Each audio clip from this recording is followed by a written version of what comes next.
ആലപ്പുഴയിലെ പി കൃഷ്ണപിള്ള സ്മാരകം തകർത്തതിന് പിന്നിൽ CPM നേതാക്കൾക്ക് പങ്കുണ്ടെന്ന ജി സുധാകരന്റെ ആരോപണം. മറുപടിയുമായി സജി ചെറിയാൻ. നിയമസഭാ തെരഞ്ഞെടുപ്പിന് ഇനി 10 നാൾ മാത്രം ബാക്കി നിൽക്കെ പ്രചാരണങ്ങൾ ശക്തമാക്കുകയാണ് മുന്നണികൾ. ഇതിനിടെ ഡീൽ ആരോപണങ്ങൾക്ക് പിന്നാലെ പുതിയൊരു ആരോപണവും CPMനെതിരെ ഉയരുന്നുണ്ട്.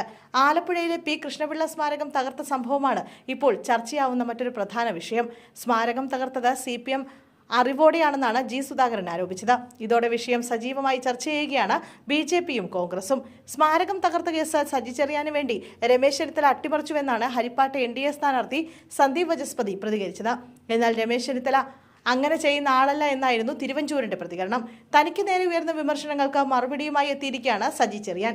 CPMകാർ കുറ്റക്കാരെങ്കിൽ അറസ്റ്റ് ചെയ്യാമായിരുന്നില്ലേ എന്നും അന്ന് പാർട്ടിയുടെ നേതാവ് ജി സുധാകരൻ ആയിരുന്നില്ലേ എന്നും സജി ചെറിയാൻ ചോദിച്ചു. ജി സുധാകരൻ അറിയാതെ ഒന്നും നടക്കില്ല എന്നായിരുന്നു സജി ചെറിയാന്റെ പ്രതികരണം. കൃഷ്ണപിള്ള സ്മാരകം തകർത്തത് നാട്ടിലെ സാമൂഹ്യ വിരുദ്ധരാണ്. നാട്ടിൽ കലാപമുണ്ടാക്കാൻ ശ്രമിച്ചു. അതിനു പിന്നിൽ കമ്മ്യൂണിസ്റ്റുകാരാണെന്ന് പ്രചരിപ്പിച്ചു. യഥാർത്ഥ പ്രതികളെ രക്ഷിക്കാനാണ് രമേശ് ചെന്നിത്തലയുടെ നേതൃത്വത്തിൽ ആഭ്യന്തര വകുപ്പ് ശ്രമിച്ചതെന്നും സജി ചെറിയാൻ ആരോപിച്ചു. അന്വേഷിച്ച കുറ്റവാളികളെ പുറത്തു കൊണ്ടുവന്നില്ല. കമ്മ്യൂണിസ്റ്റ് ആചാര്യന്റെ കേന്ദ്രം കത്തിച്ചപ്പോൾ കൂട്ടുനിന്നത് UDF ആണ്.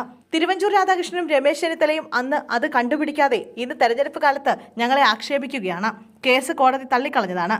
ആദ്യഘട്ടത്തിൽ അന്വേഷണത്തിൽ വീഴ്ചയുണ്ടായി. അതോടെ പ്രോസിക്യൂഷൻ പരാജയപ്പെട്ടു. അവിടുത്തെ കോൺഗ്രസിനും ഇതിൽ പങ്കുണ്ട്. അവരെ സംരക്ഷിക്കാനാണ് വിടുപണി മുഴുവൻ ചെയ്തത്. ആ ശാസ്ത്രീയ തെളിവുകൾ ഒന്നും അന്ന് ശേഖരിച്ചില്ല. പിന്നെ ഇപ്പോൾ അപ്പീൽ നൽകിയിട്ട് കാര്യമില്ല. അന്ന് അത് ചെയ്തേണ്ടവർ ചെയ്തില്ല. രാത്രി 2 മണിക്കോ 3 മണിക്കോ വന്ന് തീവച്ചാൽ പാർട്ടി എങ്ങനെ അറിയും? കേരളത്തിലെ മുഴുവൻ ക്രിമിനലുകളെയും അന്നത്തെ UDF സർക്കാർ സഹായിച്ചു. അതിന്റെ ഭാഗമായി കൃഷ്ണപിള്ള സ്മാരകം കത്തിച്ചവരെയും UDF സംരക്ഷിച്ചു. ഇപ്പോൾ അവരുടെ വാളായി ഒരാളെ കിട്ടിയപ്പോൾ അദ്ദേഹത്തെ കൊണ്ട് ഇതൊക്കെ പറയിപ്പിച്ചുവെന്നും സജി ചെറിയാൻ ആരോപിച്ചു.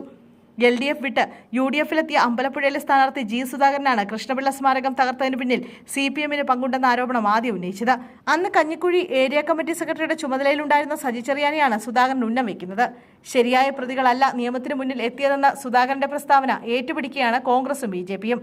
2013 ഒക്ടോബർ 31 കണ്ണർക്കാടുള്ള കൃഷ്ണപിള്ള സ്മാരകം തകർത്തത്. അന്ന് ആഭ്യന്തരമന്ത്രിയായിരുന്ന തിരുവഞ്ചൂർ രാധാകൃഷ്ണൻ ജി സുധാകരൻ ഉന്നയിച്ച ആരോപണം ആവർത്തിച്ചു. PS അച്യുതാനന്ദന്റെ പേഴ്സണൽ സ്റ്റാഫായിരുന്ന ലതീഷ് P ചന്ദ്രനും അന്നത്തെ കണ്ണർക്കാട് ലോക്കൽ സെക്രട്ടറി P സാബു അടക്കം 5 പ്രതികളെയാണ് കൃഷ്ണപിള്ള സ്മാരകം തകർത്ത കേസിൽ ക്രൈംബ്രാഞ്ച് അറസ്റ്റ് ചെയ്തത്. 2020 ഇവരെ കോടതി വെറുതെ വിട്ടു. കേസിന്റെ തുടക്കം മുതൽ അന്വേഷണ ഘട്ടത്തിലെല്ലാം CPM നേതൃത്വം മൃദു സമീപനമാണ് സ്വീകരിച്ചിരുന്നത്. CPMന്റെ ഈ നിലപാടാണ് കോൺഗ്രസിന്റെയും BJPയുടെയും രാഷ്ട്രീയ ആയുധം. അതേസമയം സുധാകരന്റെ ആരോപണത്തിന് പിന്നാലെ CPMനെയും കോൺഗ്രസിനെയും ഒരുപോലെ കടന്നാക്രമിക്കുകയാണ് BJP. സംഭവം നടന്ന 3 മാസങ്ങൾ പിന്നിട്ടപ്പോഴാണ് രമേശ് ചെന്നിത്തലയ്ക്കെതിരെ BJP രംഗത്തെത്തിയത്. സജി ചെറിയാനെ രക്ഷിക്കാൻ രമേശ് ചെന്നിത്തല കേസ് അട്ടിമറിച്ചെന്നാരോപിച്ച് ഹരിപ്പാട്ട് NDA സ്ഥാനാർത്ഥിയും BJP ജില്ലാ പ്രസിഡന്റുമായ സന്ദീപ് വചസ്പതിയാണ് ആദ്യം രംഗത്തെത്തിയത്.